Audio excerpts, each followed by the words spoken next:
E aí, pessoal, beleza? Aqui quem fala é Bruno Bento, do Futebol Realidade.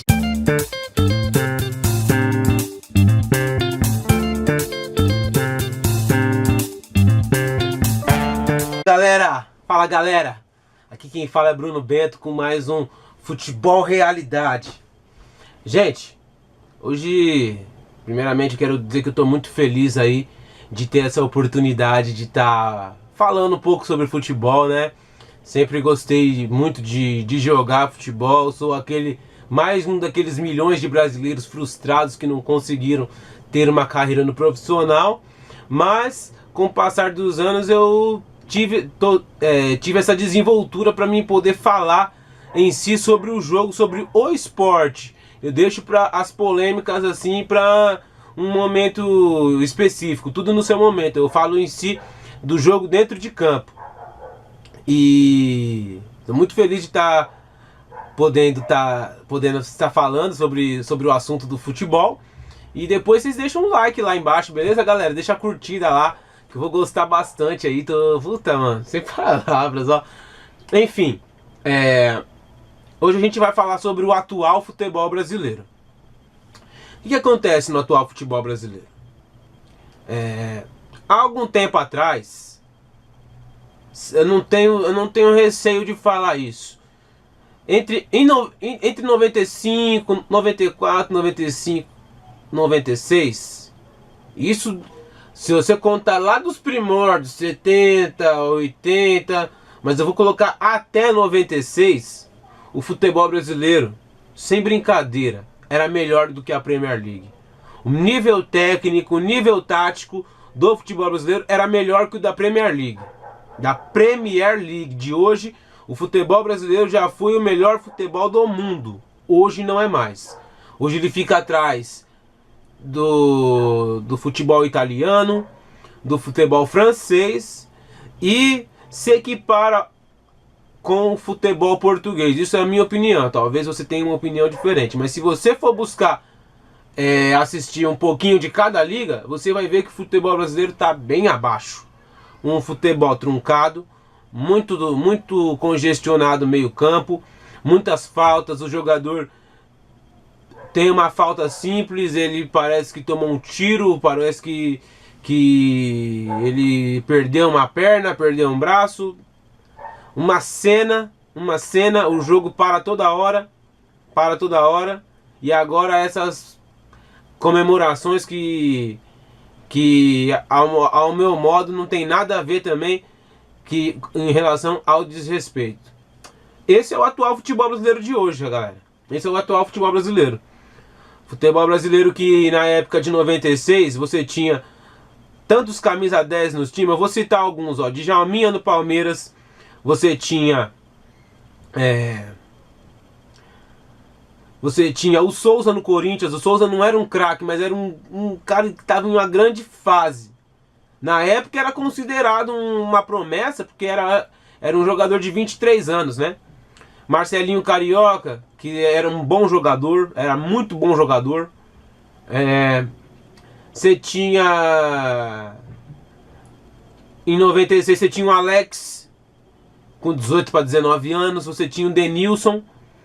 Você tinha um Carlos Miguel no Grêmio. Você tinha o Flamengo, tinha um jovem chamado Iranildo, muito bom jogador também. Muito bom jogador. Muitos desses jogadores aí serviram à seleção brasileira. Acho que desses que eu falei, todos serviram à seleção brasileira naquela época ou viriam a servir depois, né?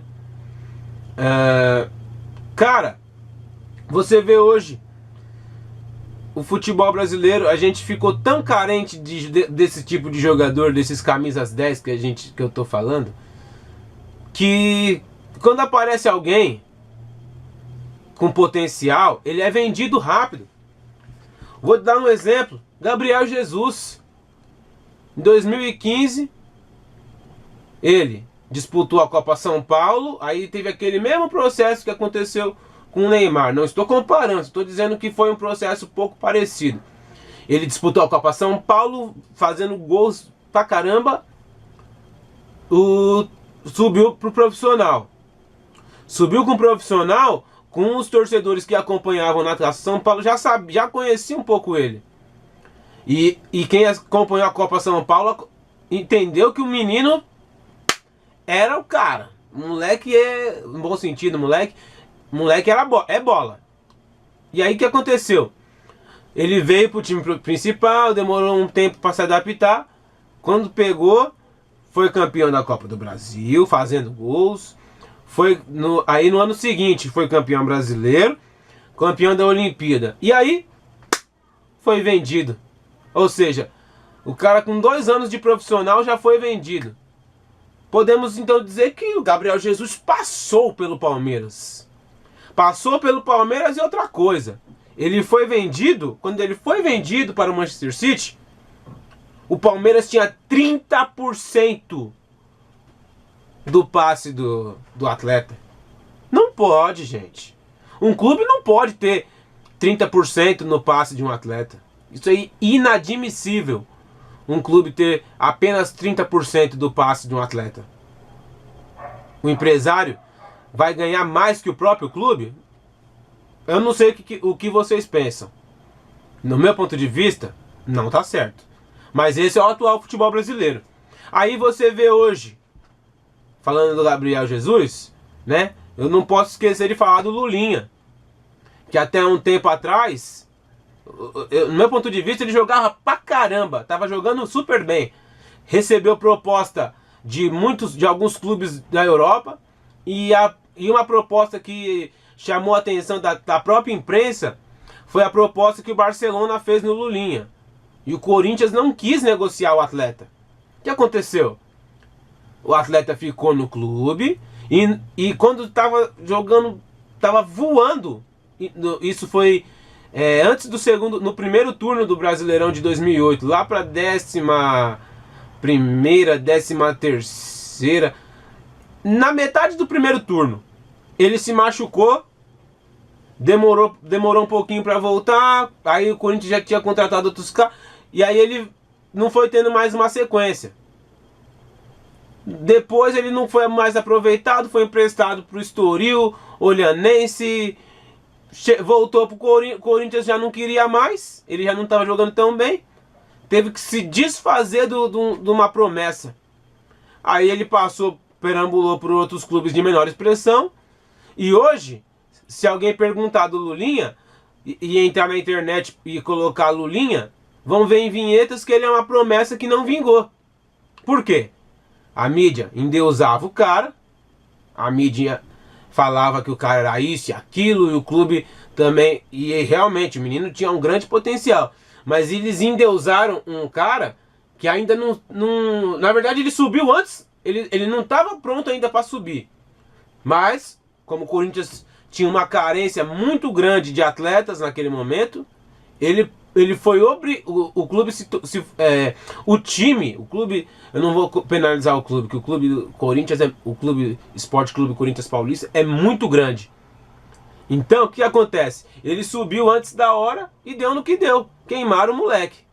Hoje, se alguém for perguntar do Lulinha, é uma promessa que não vingou. Realmente, é uma promessa que não vingou.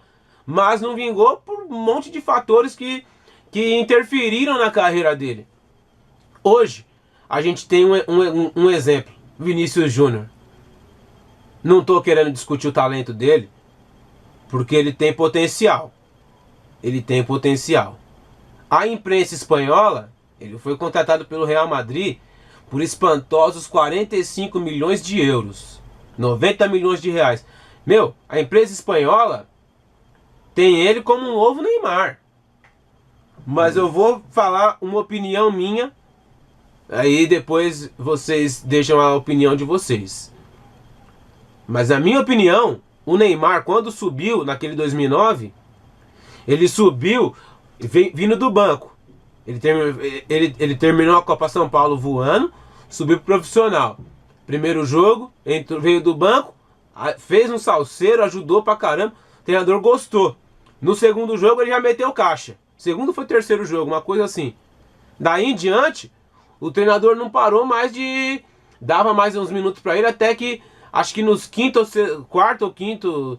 Entre o quarto e sexto jogo ele virou titular.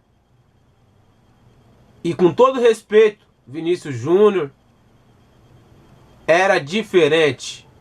O Neymar era muito diferente. Você via os dribles do menino. Não tô querendo dizer que o Vinícius Júnior é melhor ou pior. Não. Tô falando que o Neymar já estava mais pronto tecnicamente. Porque era um cara que trabalhava. Trabalhou muito na base. Trabalhou muito na base. Não tinha esse negócio de ai que não sei o que, a multa rescisória. Não. Ele já era um cara que de certa forma já tinha uma certa mídia para a idade dele. E ele correspondeu tudo isso dentro de campo. Tanto que em 2009 ele fazia muitos gols, jogadas, os dribles dele eram sincronizadamente corretos, eram muito precisos os dribles dele. O que ele faz? Ele é um atleta que faz o drible curto. Para quê? Para se manter com a posse de bola. Para manter a bola no pé dele. E aí o que acontece?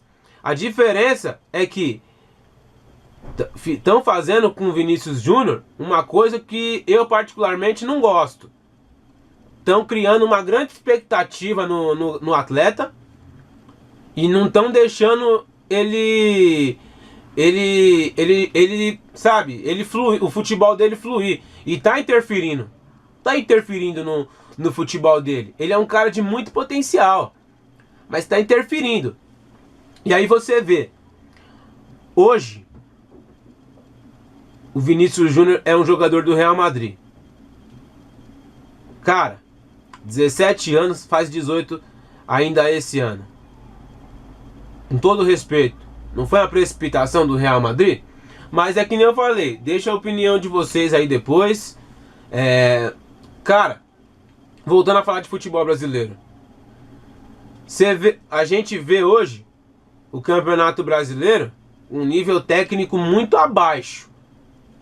E aí, quando começa o ano, a gente começa sempre com os estaduais. E muita gente hoje é contra os estaduais. Vale lembrar que os estaduais até um tempo atrás, nomeadamente nas décadas... Quando não tinha Campeonato Brasileiro, lá para décadas de 40, 50...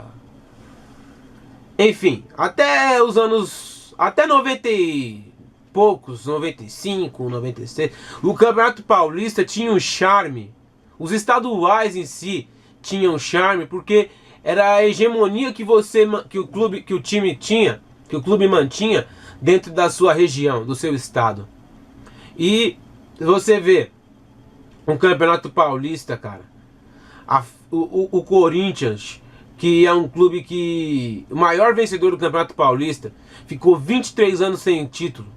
E ainda assim é o maior vencedor do campeonato. Mas hoje, nos dias de hoje, por que os campeonatos estaduais não atraem tanto público?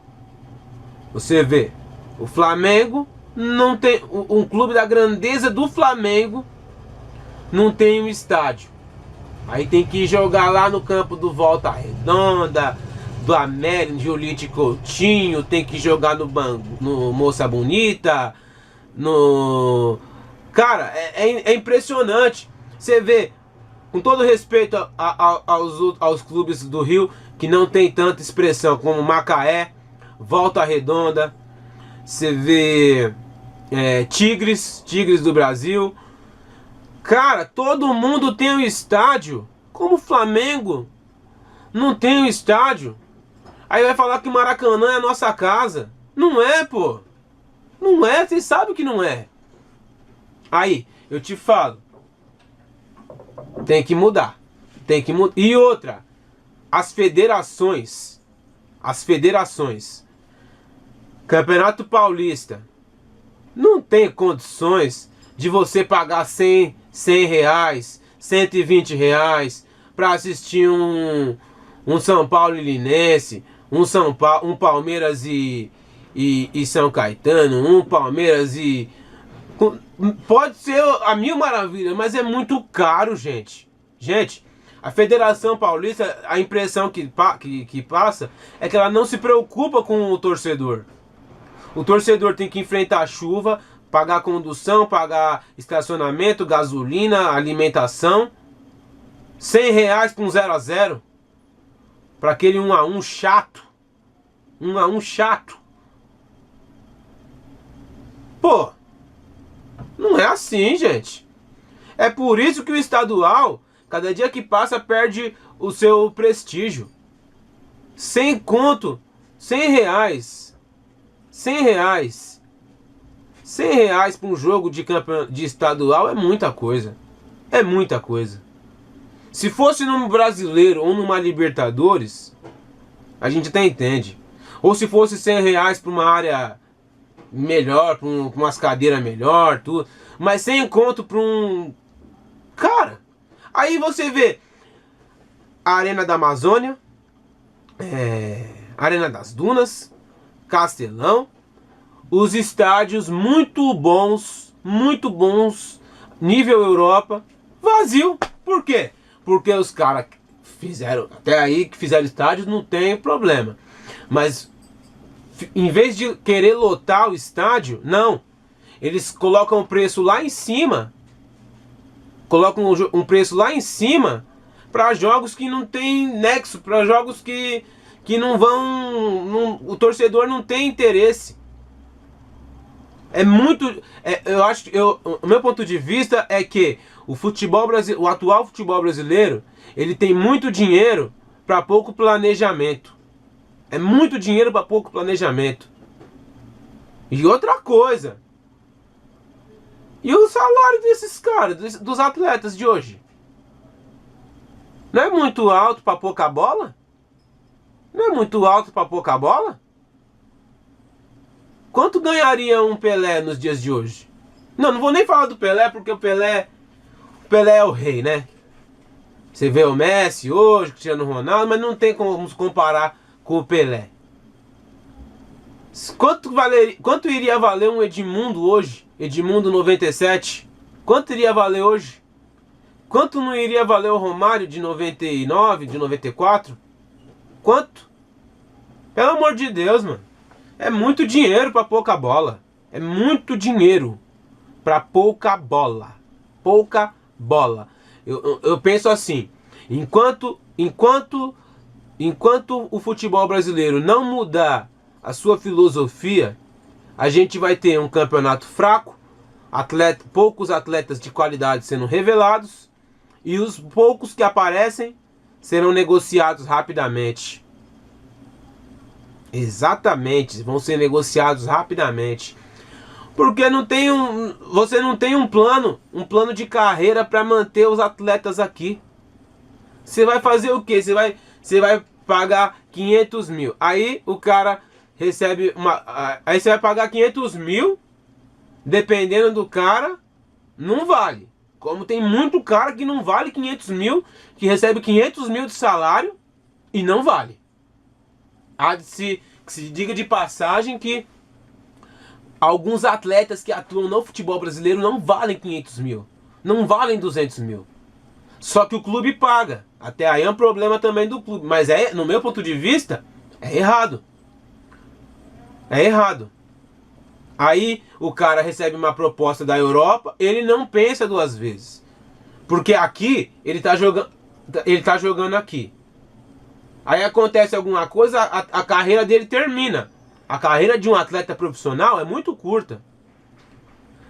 Vou dar outro exemplo. Reinaldo Rueda, que estava no Flamengo até um tempo atrás. Ele agiu errado em sair do Flamengo? Agiu? Na minha opinião, ele não foi errado em ter saído do Flamengo. Sabe por quê? Se ele toma 5 coco, se o Flamengo tem 5 derrotas consecutivas, ele é demitido. E isso serve também pro Carpegiani. Toma 5 cocos seguidos pra ver se você não cai. Roger Machado no Palmeiras. Toma 5 cocos seguidos. Perde 5 seguidas pra você ver. Ó o Dorival Júnior. Um ótimo treinador. Um ótimo treinador. Um ótimo treinador. A gente não sabe que dia que ele vai ser demitido. Um ótimo treinador. Eu não gostaria que ele saísse do São Paulo. Mas muita gente lá, a impressão que passa é que muita gente lá dentro quer ver ele fora. Não digo atletas. Muita gente quer mandar ele embora. Muita gente. A própria imprensa, que quando ele é campeão, bajula ele. E agora que ele tá numa fase de altos e baixos, mais baixos do que alto, quer ver ele fora do São Paulo. A impressão que passa é que a imprensa também, não digo, eu também não vou culpar a imprensa, que os resultados deles não são bons, não são bons. Mas quando o cara, é muito fácil o cara perder como ele tá, perder alguns jogos como ele perdeu, e a imprensa falar isso. Até porque campeonato estadual é base para o brasileiro. É base para brasileiro, para a sequência da Libertadores e Sul-Americana. Não pense que o Campeonato Paulista na minha opinião, o Campeonato Paulista é preparatório. É um torneio muito importante. Todos os estaduais são importantes. Olha o tamanho do Brasil, pô. Sabe por que não tem estadual lá fora? Olha o tamaninho que é a Itália. Olha o tamaninho que é a Espanha.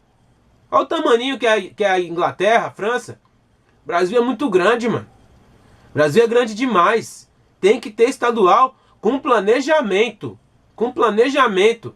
Se tiver um estadual com planejamento, por que não 30 reais e 1 quilo de alimento não perecível? Por que não? Ajuda quem precisa. E ainda assiste o jogo do Campeonato Paulista. Porque assim, gente, o que era o estadual até um tempo atrás? Era isso em si no jogo, o jogo. Era aquele atleta que estava em baixa com a torcida, que já ia sair do clube, que já ia ser negociado, jogando com aquele menino que disputou a Copa São Paulo. Era mistura. Era a mistura do cara que ia embora com o cara com o atleta que estava chegando. Recém-formado. Era uma mistura dos dois. E às vezes aquele cara que ia ser mandado embora fez um bom estadual e permaneceu. Aquele moleque que subiu do profissional fez um bom estadual e vingou. Como aquele moleque que era apontado como a grande esperança da base não vingou. E aquele cara também que foi contratado a peso de ouro também não vingou. É tudo isso que é o estadual. Fora as emoções de você ter o tempo técnico. Enfim, o estadual, gente, ele tá sendo mal planejado. Por isso a gente tem esse número pequeno de torcedores que vão aos estádios. Estádios muito bons. Hoje é diferente, né? Eu gostaria muito que fosse na época do... Eu não pude ver jogar o Zico, mas eu gostaria que fosse na época do Zico, que fosse na época do Edmundo, do Romário, do Ronaldo Fenômeno. Apesar que ele pegou um pouquinho, ele pegou coisa boa, né? Mas seria muito legal se esses estádios aí fossem algum tempo atrás. Porque aqueles caras dos anos 90, aqueles caras sim jogaram. Aqueles caras jogavam a bola. Não ganhava muito. Hoje o moleque da base, tô voltando aqui no que no treinador Jair Ventura, um dos melhores treinadores dessa nova geração, falou há um tempo atrás. Que tem garoto da base ganhando 100 mil. 100 mil. Cara, você ganhando é muita grana. 100 mil. Aí você vai subir pro profissional com qual motivação? Fala pra mim. Qual que é a motivação você ganhando 100 mil? Ah, eu tô feito. Vou jogar por jogar. Aí vem um outro discurso. Ah, eu quero jogar pra ajudar minha família. Quero ajudar minha família, mano. Quero ajudar minha família porque... E o seu sonho, pô? Atleta profissional, ele tem que marcar o nome dele na história. Se fosse atleta profissional, eu não queria jogar somente para ajudar minha família. Claro que eu ia ajudar com muita vontade minha família. Mas eu ia querer marcar meu nome na história. Eu não queria ser mais um. Eu não ia querer ser mais um. Gente, eu vou me despedindo, tá? Amei ter falado com vocês, ter postado esse vídeo, ter interagido. Espero que vocês gostem, Espero que vocês gostem. Tô um pouco nervoso, sim, mas tô radiante, tô muito feliz aí de estar podendo estar participando. Futebol Realidade. Espero que todos vocês gostem muito desse nosso quadro. E deixa o like lá embaixo lá, galera. Não deixa de deixar a curtida lá, se gostou, não gostou. A gente tá aqui pra falar mesmo de futebol, mas de uma forma que não seja muito... Também não vou passar a mão na cabeça, não. Mas eu vou procurar ser o mais coerente possível. Um abraço, até mais. Futebol Realidade.